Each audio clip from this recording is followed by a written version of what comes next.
La transfiguración. Lucas capítulo 9. 6 días después, Jesús tomó a Pedro, a Jacobo y a Juan, y los llevó aparte solos a un monte alto, y se transfiguró delante de ellos.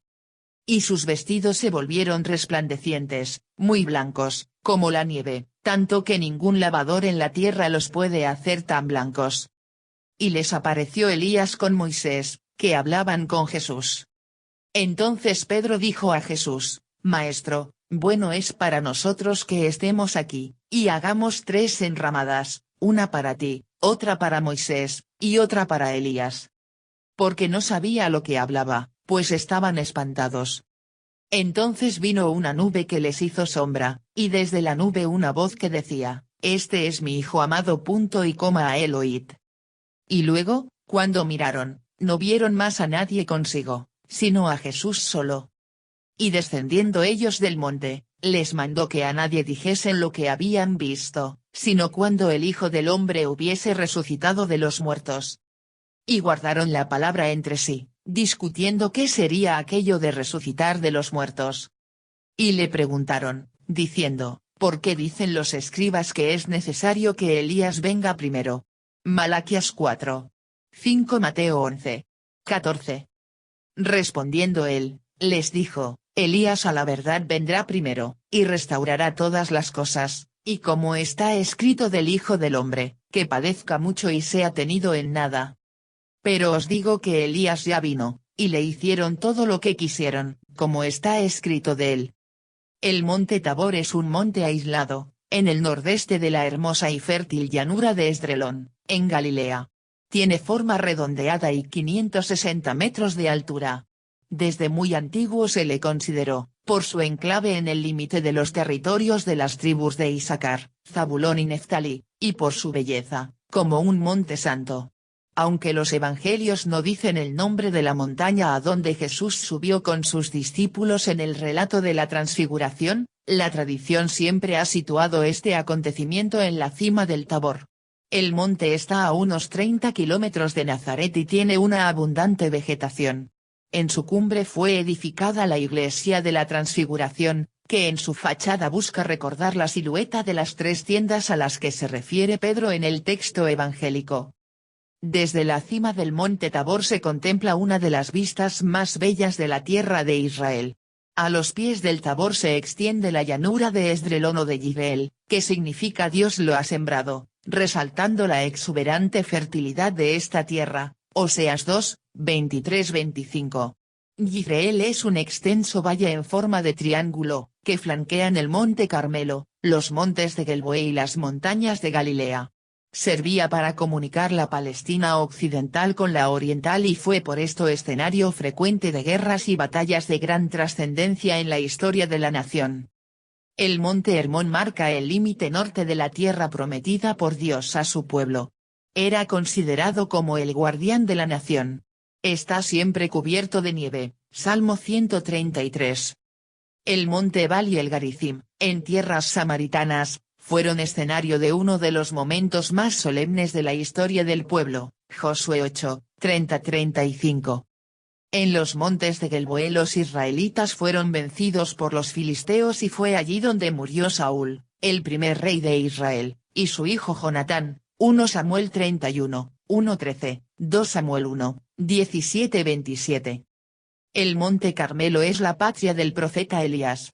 El Carmelo, cuyo nombre significa jardín de Dios, es una montaña muy fértil, de unos 20 kilómetros de extensión, situada entre el mar Mediterráneo y la llanura de Yireel.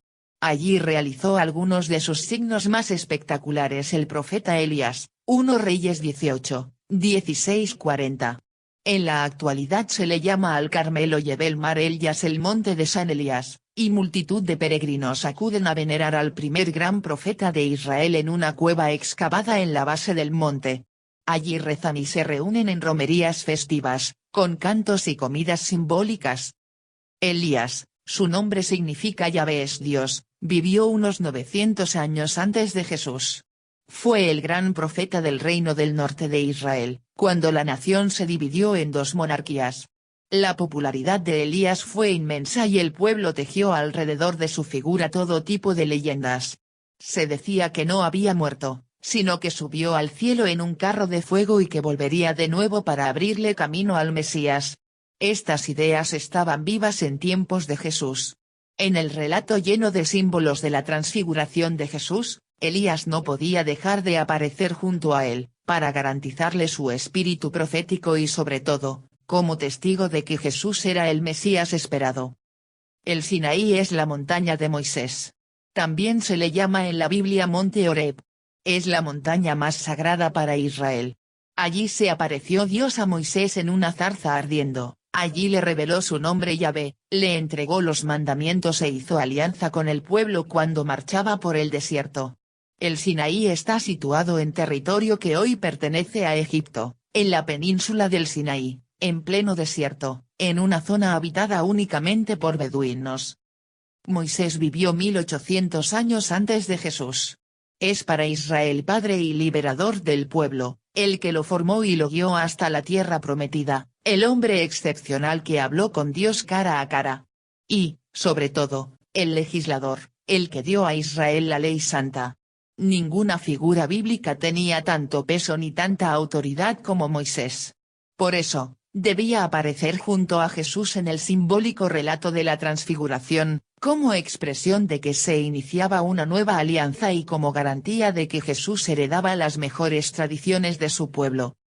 Para la mentalidad israelita, la montaña, por su mayor proximidad al cielo, era el lugar donde Dios se manifestaba. Otros pueblos vecinos, los asirios, los babilonios, los fenicios pensaron de la misma manera. El monte era el lugar santo por excelencia.